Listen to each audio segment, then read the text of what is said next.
ठीक है, अब आप आ जाओ इसके आगे। दशा फिक्सिंग हमने पढ़ ली, सारा का सारा देख लिया। अब इसके अंदर कोई डाउट हो तो आप उसको नोट करके रखना, वो क्लास के बाद अगर चाहो तो पूछ सकते हो, नहीं तो ग्रुप में डिस्कस करेंगे। फिर सेकंड नंबर में हमारा आता है ट्रांजिट, है ना।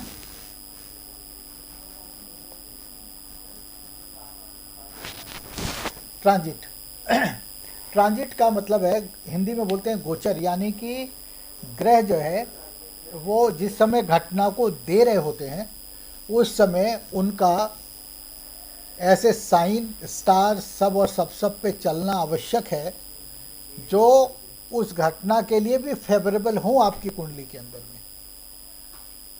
तो कैसे देखेंगे उसको, तो सबसे पहले जो इवेंट था डेथ का वो ले लेते हैं हम लोग यहाँ पे।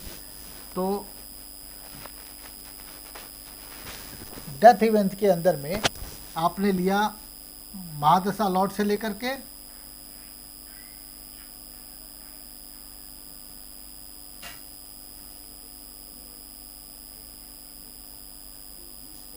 प्राणा लॉर्ड।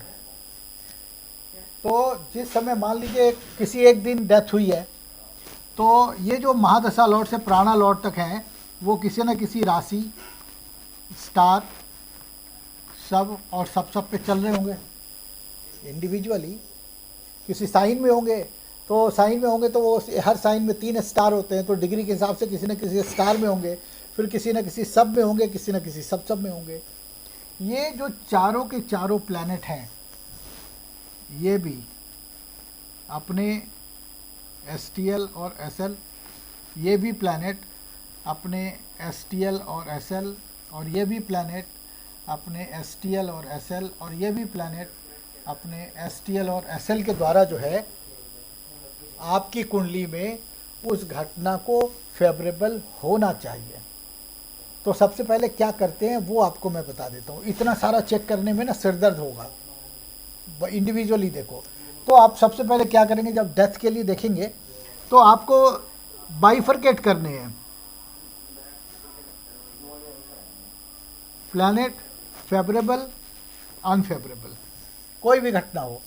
तो आपने यहाँ पे जो प्लैनेट हैं वो लेने हैं जो कि फेवरेबल हैं, यहाँ पे वो लेने जो घटना को नहीं दे रहे हैं। तो ये वाले जो प्लैनेट हैं, मान लो एक ऐसा प्लैनेट है यहाँ पे मरकरी जो कि डेथ नहीं दे रहा, 1, 3, 5, 9, 11 में इन्वॉल्व और कमिट है, वो डेथ नहीं दे रहा क्योंकि वो तो आयु कारक है।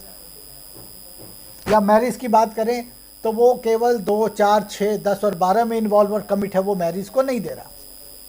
तो ये जो मरकरी है वो महादशा से प्राणा लॉर्ड में से किसी का भी ना तो स्टार लॉर्ड, साइन लॉर्ड बनेगा, ना स्टार लॉर्ड, ना सब लॉर्ड, ना सब लॉर्ड। That's it. तो पहले ही बाइफरकेट कर लो कि 9 में से कौन सा फेवरेबल है किस घटना के लिए। जो अनफेवरेबल है वो ट्रांजिट का ना तो sign lord, star lord, sub lord और सब लॉर्ड कोई भी नहीं बनेगा। सिंपल है। एक और एग्जांपल ले लेते हैं। हाँ इसके अंदर था, यहाँ पे था, अंदर देखो टेबलेट हो, ठीक है। तो मान लो आपका एक प्लैनेट है, जैसे जुपिटर की ही महादशा है और जुपिटर का ही प्राणा चल रहा है। जुपिटर की महादशा भुक्ति, अंतरा, सूक्ष्म और प्राणा, जुपिटर जुपिटर जुपिटर जुपिटर चल रहा है, ठीक है। और जुपिटर जो है वो साइन में मान लो सैटर्न के, और जो स्टार है वो मान लो जुपिटर है यहाँ पे, है ना। इस पे नहीं आता, इसमें मान लो मून का स्टार है, और यहाँ पे फिर जुपिटर का ही सब है, और यहाँ पे मरकरी का प्राणा है। और मरकरी जो है वो मैरिज को नहीं दे रहा। तो जब तक ये मरकरी से निकल करके केतु में नहीं आएगा तब तक शादी नहीं होगी। और मान लो अगर सैटर्न ही मैरिज को मना कर रहा है और मकर राशि है, गुरु चल रहा है उसके ऊपर, तो 1 साल मकर गया और 1 साल कुंभ राशि गया। कैप्रिकॉर्न है एक्वारियस, क्यों? क्योंकि वो मैरिज को डिनाई कर रहा था, इसलिए इन 2 सालों में शादी नहीं होगी। अगले जाएगा तो अब देखो दूसरा कंडीशन जो है वो मैं आपको दिखा रहा हूं। अगर ETR यानी ट्रांजिट साइन लॉर्ड अगर किसी प्लैनेट का जो ट्रांजिट ऐसे साइन में हो रहा है जो कि किसी घटना को नहीं दे रहा, और उसका इस साइन के अंदर पड़ने वाला स्टार दे रहा है घटना को, सब दे रहा है घटना को, और सब दे रहा है घटना को, तो क्या ये घटना घटित होगी? तब भी नहीं होगी, क्योंकि यदि साइन लॉर्ड मना कर दे तो वो पूरे ड्यूरेशन के लिए मना हो जाएगा। अब थोड़ा और उल्टा कर देते हैं इसको। साइन लॉर्ड यस बोलता है लेकिन स्टार लॉर्ड मना करता है, यस ये बोलता है, ये बोलता है, तो क्या होगा? जब तक ये स्टार का ड्यूरेशन खत्म नहीं हो जाता तब तक वो घटना घटित नहीं होगी। यानी कि जुपिटर को ये साइन के अंदर में ये पर्टिकुलर स्टार, मान लो मून नहीं दे रहा, श्रवण नक्षत्र नहीं देता, तो उसको घनिष्ठा में जाना ही है। जब तक वो मून के स्टार में होगा जो कि शादी को नहीं दे रहा या घटना नहीं दे रहा, तब तक वो घटना घटित नहीं होगी। यानी कहने का मतलब क्या है कि एक प्लैनेट पांचों के पांचों महादशा लॉर्ड जो जिस साइन में चल रहे हैं उस साइन का लॉर्ड आपकी कुंडली में आप इंडिविजुअली जिस स्टार सब और सब पे है, इन सबको मिला के इन टोटलिटी में उस घटना को देना चाहिए। That's it. नहीं दे रहा है कोई भी प्लैनेट, ऐसे किसी भी साइन स्टार सब और सब पे होगा, वो घटना घटित नहीं होगी। ठीक है ना, ये आप ध्यान में रखना। और ये अप्लाई होता है आपके महादशा से लेकर के प्राणा तक। शादी में महादशा लॉर्ड न्यूट्रल हो सकता है लेकिन डिनाई नहीं कर सकता। लेकिन यही अगर महादशा लॉर्ड किसी ऐसे साइन में चला जाए जो कि उस घटना को डिनाई कर रहा हो, तो जब तक वो वहाँ रहेगा, जैसे मान लो शनि है महादशा लॉर्ड, और वो जो शनि है वो एक ऐसे साइन में चल रहा है जो कि डिनाई करता है मैरिज को, तो वो 2.5 साल आपको निकालने पड़ेंगे, या जितनी देर भी वो उस साइन में रहेगा वो समय निकालना पड़ेगा आपको, तभी शादी हो पाएगी। ठीक है। अब दूसरा ट्रांजिट का दूसरा रूल जो है वो लेते हैं। डेथ केस के अंदर में जो transit for death case,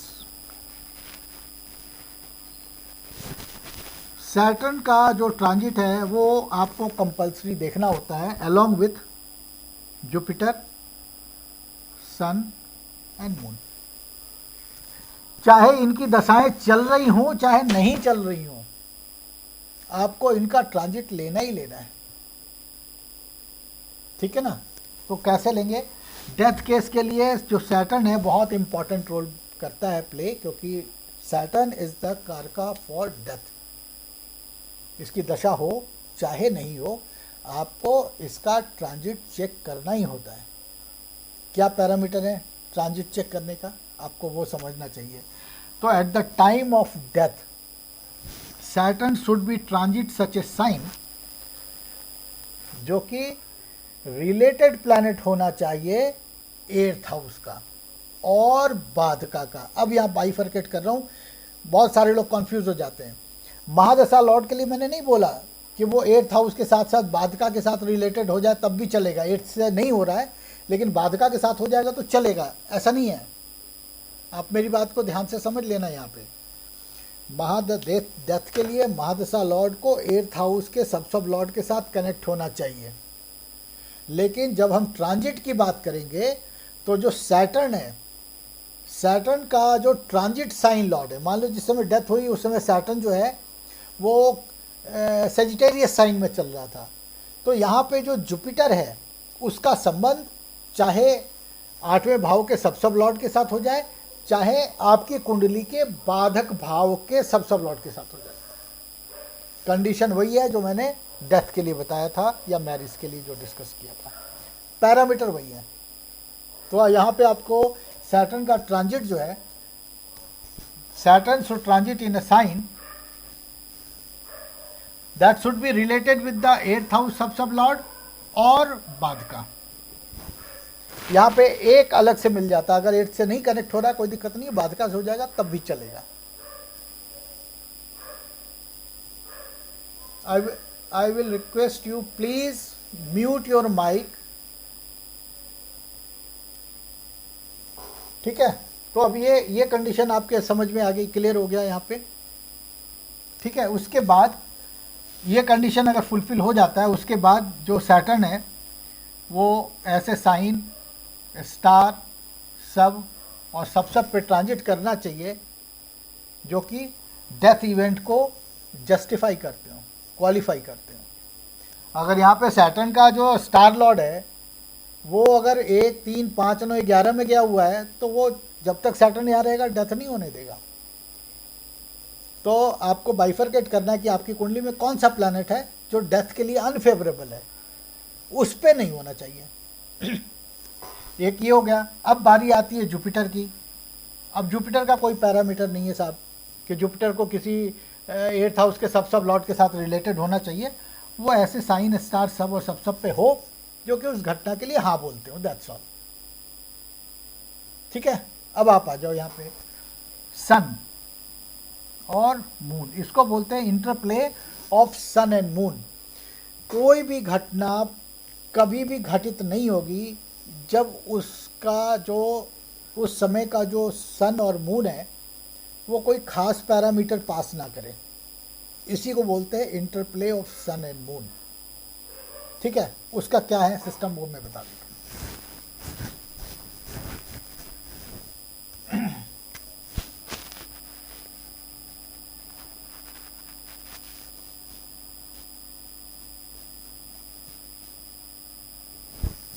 interplay of sun and moon. तो देखो ये तो बहुत क्लियर है कि जिस समय कोई भी घटना घटित होती है उस समय जो दशा लॉर्ड्स हैं, जो डेथ केस में सैटर्न है, जुपिटर है, सन एंड मून है, या दूसरी जो ऑस्पिशियस या इनऑस्पिशियस घटना है उसमें जुपिटर, सन एंड मून है, ये ऐसे ही साइन स्टार सब और सब पे ट्रांजिट करने चाहिए जो कि फेवरेबल होते हैं इवेंट के लिए। उसमें अलग से क्या देखते हैं वो देखो, साइन लॉर्ड भी फेवरेबल होना चाहिए सन का, और जो स्टार लॉर्ड है इसके बारे में चर्चा करेंगे, ये जो सब लॉर्ड है इसके बारे में चर्चा करेंगे, और ये भी फेवरेबल होना चाहिए।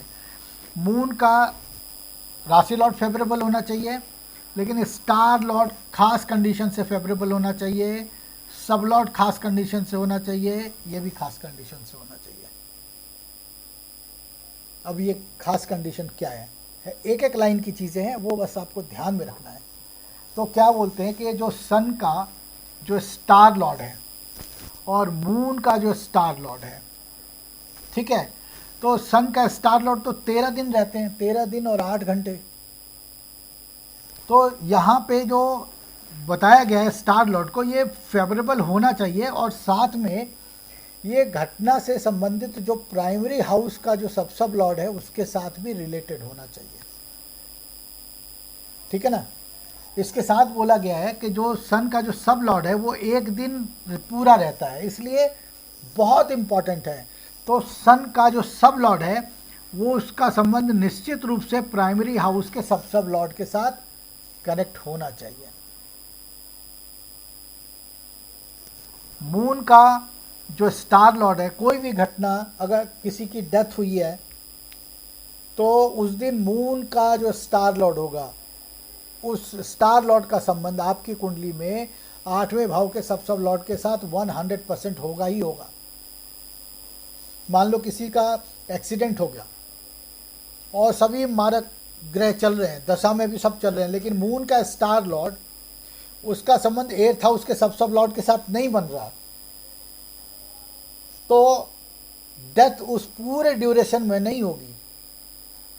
तो कहने का मतलब ये हुआ कि यदि मून का स्टार लॉर्ड जिस दिन जिस भाव के सब लॉर्ड के साथ कनेक्ट हो रहा होगा उस भाव का रिजल्ट उसी दिन आ सकता है।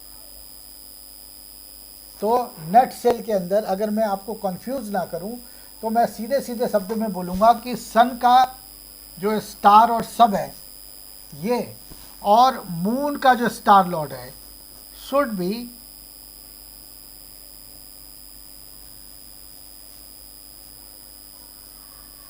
related to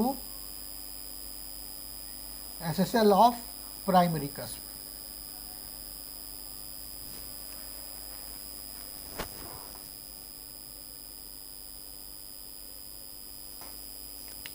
यानी कि सन का स्टार और सब और मून का स्टार लॉर्ड, ये तीनों प्लैनेट, अगर ये स्टार लॉर्ड नहीं भी बनता इसको स्किप कर सकते हो आप,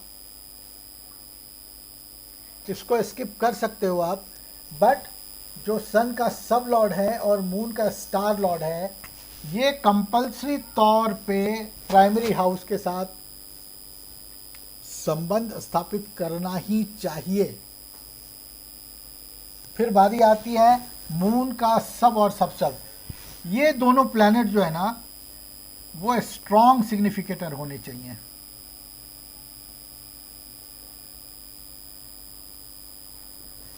इवेंट का स्ट्रॉन्ग सिग्निफिकेटर होना चाहिए, दैट्स ऑल। तो ये आपका ट्रांजिट पार्ट है, ठीक है ना। इसको मैं क्लास ख़त्म करने से पहले एक बार फिर आपको लाइन बाय लाइन वो डिस्कस करके बता दूंगा, वो समय आप क्वेश्चन भी पूछ सकोगे। ये ट्रांजिट का पार्ट यहाँ पे फिनिश होता है। इसके साथ में जो दूसरी चीज़ें हैं उसको भी एक बार हम लोग समझ लेंगे कि ये कैसे क्या हुआ नहीं हुआ। तो इसके साथ इन एडिशन टू हमने अभी क्या लिया ट्रांजिट में, आप इसको देखो। ट्रांजिट में हमने लिया MD2 प्राणा लॉर्ड, फिर डेथ केस में सैटर्न के साथ हमने लिया था जुपिटर, सन और मून। इसके साथ क्या लेते हैं एसेंडेंट। जिस समय कोई घटना घटित हुई उस समय लगन में कौन कौन से साइन स्टार सब और सब थे, वो भी आपकी नेटल चार्ट के अंदर जो प्लैनेट हैं जो कि को रूलिंग बन के आएंगे घटना के समय, वो भी वहाँ पे फेवरेबल होने चाहिए। प्लस प्राइमरी कस्प, अगर डेथ हुई है तो लगन के को रूलिंग और 8th हाउस के को रूलिंग प्लैनेट वही प्लैनेट होने चाहिए आपके नेटल चार्ट में जो कि उस घटना को घटित कराने में सहायक थे। ये आपका ट्रांजिट का पार्ट है, ठीक है। इसके साथ कोई रिलेशन एस्टैब्लिश नहीं कर रहे हम, बट ये फेवरेबल होने चाहिए। तो अभी तक हमने आपको दशा फिक्सिंग बता दी, आपको ट्रांजिट बता दिया, सन एंड मून का इंटरप्ले बता दिया मैंने। अब चलते हैं आगे आपके प्रोग्रेशन की तरफ। अब प्रोग्रेशन क्या चीज़ है वो आप दिखाते हैं।